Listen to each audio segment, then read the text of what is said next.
5,50,000 രൂപ. പലർക്കും ജീവിതത്തിലെ വലിയ സമ്പാദ്യം. പക്ഷേ ആറാട്ടണ്ണന് അത് പോക്കറ്റ് മണി. സോഷ്യൽ മീഡിയയെ വീണ്ടും ഞെട്ടിക്കുകയാണ് വൈറൽ താരം സന്തോഷ് വർക്കി. തിയേറ്ററിൽ സിനിമ കാണാൻ എത്തിയതായിരുന്നു ആറാട്ടണ്ണൻ. പതിവ് പോലെ വ്ളോഗർമാർ വളഞ്ഞു. റിവ്യൂ എന്ന് ചോദിച്ചു. പക്ഷെ വന്നത് റിവ്യൂ അല്ല, ബാങ്ക് ബാലൻസ്. ആറാട്ടണ്ണന്റെ ഫോൺ നേരെ ക്യാമറയ്ക്ക് മുന്നിൽ. 5,61,821 രൂപ. ഇതോടെ കണ്ണു തള്ളി സോഷ്യൽ മീഡിയ. തീർന്നോ? ഇല്ല, മാസ് ഡയലോഗ് ഇനിയും ബാക്കി.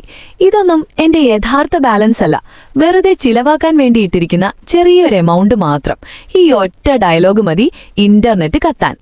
5,50,000 ചില്ലറയെങ്കിൽ പിന്നെ ആറാട്ടണ്ണന്റെ റേഞ്ച് എവിടെ വരെ എന്നാണ് ആരാധകരുടെ ചോദ്യം. വീഡിയോ ഇതിനോടകം viral. Social media full debate. But നിങ്ങൾ എന്തു പറയുന്നു?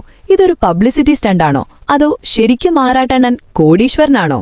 ഈ വാർത്ത ഇഷ്ടമായാൽ ലൈക്ക് ചെയ്യൂ, ഷെയർ ചെയ്യൂ. നിങ്ങളുടെ അഭിപ്രായം കമന്റായി രേഖപ്പെടുത്തൂ. സബ്സ്ക്രൈബ് ചെയ്യൂ സൈബർ വിലാസം മീഡിയ നെറ്റ്വർക്ക്.